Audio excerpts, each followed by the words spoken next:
I'm sure you've heard the news about extreme adventures, right? But let's chat about one that tops the list in the category of why would anyone even think about doing this?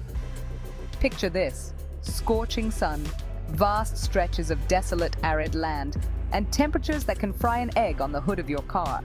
Crossing Death Valley on foot? That's not just a bad idea, it's downright futile. Now, while futile means something that's pointless or hopeless, its antonyms like sensible paint a totally different picture. Sensible would be packing extra water, wearing sunblock, or, enjoying the view from a nice air-conditioned vehicle. So next time you hear someone tossing around the idea of trekking across this inferno on foot, just remember, it's as hopeless as trying to teach a fish to sing. And believe me, that's not just an expression, it's a survival tip. Stay sensible, folks, and leave the senselessness for the storybooks. If you're a student aiming to ace your group projects and debates, then mastering the skill of persuasion is your secret weapon. Imagine you're trying to convince your friends to watch a movie you love.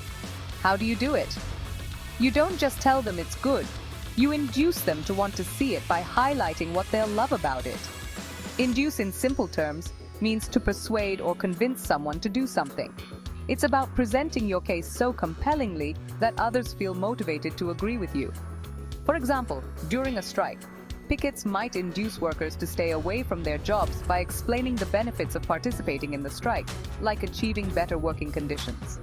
So next time you need to convince your parents for that extra hour of gaming, or persuade your teacher for an extension on your assignment, remember, it's all about how you induce them.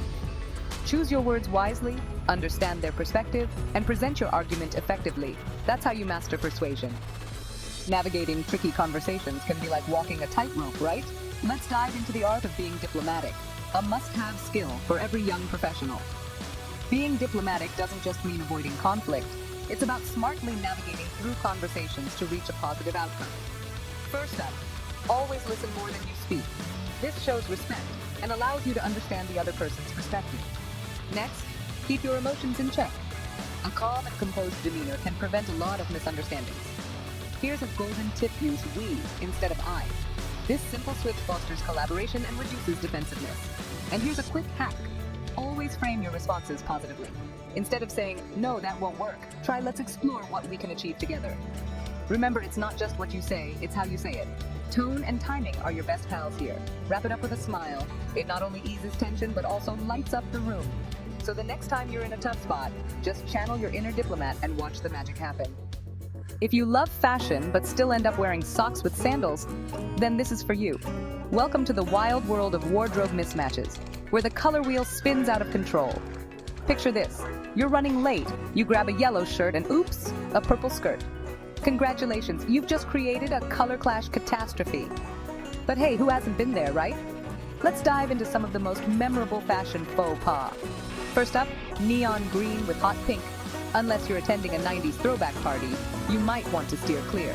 Next, stripes and polka dots living together in chaotic harmony. It's like a zebra met a Dalmatian and they decided to throw a party. And we can't forget the classic socks with sandals. It's comfy, sure, but it's also the international sign for I've given up on coordinating today. So next time your outfit is on the edge of a fashion disaster, just remember, you're not alone. Embrace the chaos, or maybe just check a mirror on your way out. Exposing the cracks in our society. Why are there not more people talking about the rising waves of inequality? Imagine a world where your opportunities, your health, and even your lifespan could be vastly different, just based on where you were born, or the family you came from. That's the stark reality of inequality today. In some cities, a few miles can mean a decade difference in life expectancy. In schools, children from wealthier backgrounds have access to technologies and support that others can only dream of. And let's not forget, during a global crisis, these gaps widen even further, affecting the most vulnerable. Now, why is this important?